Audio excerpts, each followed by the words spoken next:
ఈ నెల చెప్పాల్సినటువంటి ఇంకొక విశేషం ఏమిటయ్యా అంటే గురువుల్ని ఆరాధన చేసుకోవాలి.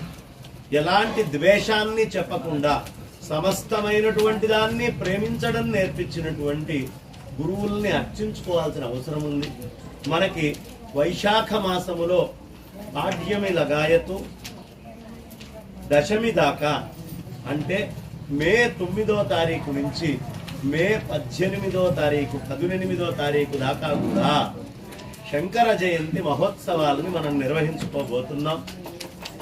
ఈ అద్భుతంగా జరిగేటటువంటి శంకర జయంతి మహోత్సవాలలో అందరూ కూడా ఇప్పటి నుంచే ఖాళీ ఉంచుకోండి.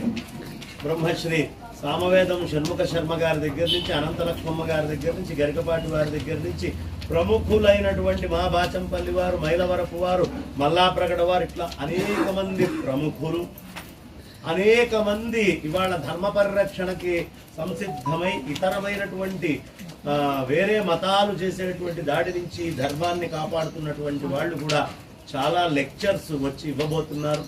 వాళ్ళందరూ కూడా అద్భుతంగా శంకర తత్వాన్ని, ఈ సమస్తమైన వైదిక వాంగ్మయంలో ఉండే మూలాల్ని, అనేక విషయాల్ని మనతోటి పంచుకోబోతూ ఉన్నారు. కాబట్టి మే 9 నుంచి 18 దాకా ఊర్లకి వెళ్ళేటటువంటి వాళ్ళు, సాధారణంగా ఎండాకాలం అంటే ఏదో ఊరు వెళ్దాము అని అనుకుంటారు కాబట్టి అలా ఊరు కార్యక్రమాలు ఉంటే ఈ 9, 18 మధ్యలో అందుబాటులో ఉండేట్టుగా మీరందరూ చేసుకుంటే చక్కగా ఆనందంగా మనం ముందరికి కార్యక్రమాలను ముందరికి తీసుకెళ్ళచ్చు. విశేషంగా మా అనంతలక్ష్మమ్మ గారిది కూడా గట్టిగా మనందరి కరతాళ ధ్వనుల మధ్యలో కూడా మనం అక్కడ వినబోతూ ఉన్నాం. ఇంకా అసలు చాలా ప్రఖ్యాతమైనటువంటి పండితులందరూ, 2 రాష్ట్రాల్లో ఉన్న ప్రముఖులందరూ కూడా ఏకీకృతమై ఒకటే వేదిక మీద శాస్త్రార్థ పండితులు, వేదార్థ పండితులు, వేద పండితులు, అదేవిధంగా అనేకమైనటువంటి కళలకి సంబంధించినటువంటి మహానుభావులు, కవులు, గాయకులు, ఇలా అనేక మంది ఒక్క దగ్గరకు వచ్చి ఒక పుష్పహారంలాగా తయారయ్యేటటువంటి మహత్తరమైనటువంటి ఘట్టాన్ని మే 9 నుంచి 18 దాకా, ఇది 5వసారి చెప్తున్నారు, మే 9 నుంచి 18వ తారీఖు దాకా కూడా మనం అందరము ఆనందంగా ఒక ఉత్సవాల్ని, హోలీ ఎలా ఆడుకుంటారో గురువుని కొలవకుండా ఏ కార్యక్రమము చేసినా అది నిష్ప్రయోజనము.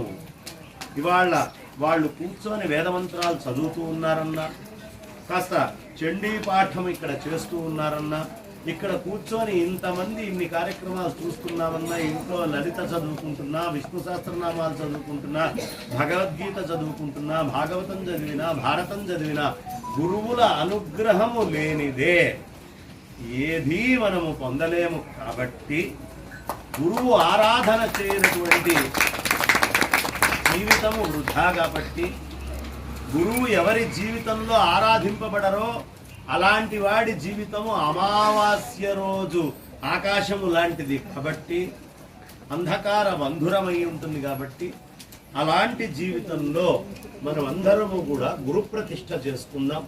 మే 9 నుంచి 18వ తారీఖు దాకా, మధ్యలో 13వ తారీఖు ఓటింగ్ ఉంది కదండి అని అడుగుతున్నారు ప్రతి వాళ్ళు. ఉంటే పొద్దున ఓటేస్తారు, సాయంత్రానికి ఏమైంది?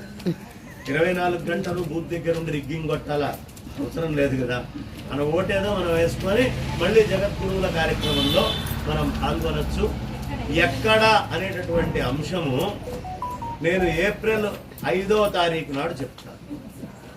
అంతా నాకు సంబంధించిన ఫేస్బుక్లు, వాట్సాప్లు చూసే వాళ్ళకి తెలుస్తుంది. అలా చూడని వాళ్ళు వచ్చే చైత్ర పౌర్ణమి నాడు ఇక్కడికి వస్తారు కాబట్టి వాళ్ళందరికీ కూడా తెలియపరచడం జరుగుతుంది. కాబట్టి ఈ గురువు ఆరాధనలో మనం అందరం కూడా సిద్ధమయ్యే. అమెరికాలో ఉంటున్నారా, ఇండియాలో ఉంటున్నారా? ఇక్కడే ఉంటున్నారా? మే 9 నుంచి 18 ముహూర్తాలు కూడా లేవు. కాబట్టి ఎంతమంది వైదికులు ఏకీకృతమై వచ్చి ఇది మా కార్యక్రమము అని చేస్తారో, ఈ గురువు ఆరాధన చేస్తారో మీరే తయారు చేసుకొని కనీసం హీనపక్షం ₹1 కూడా తాంబూలం ఇవ్వనని చెబుతూ 500-600 మంది అయినా వైదిక బ్రాహ్మణులు వచ్చి ఇది మేము చెయ్యాలి అని చేయాలి, ఇది మా కార్యక్రమం అని ఆ బాధ్యత మీ మీద పెడుతున్నాం. కాబట్టి మళ్ళీ అమెరికా వెళ్ళేలోపు మీకు చేసుకోవడానికి ఏకైక పుణ్య కార్యక్రమం ఇదే. గట్టిగా ఒకసారి మా సిద్ధార్థ చంద్ర గారు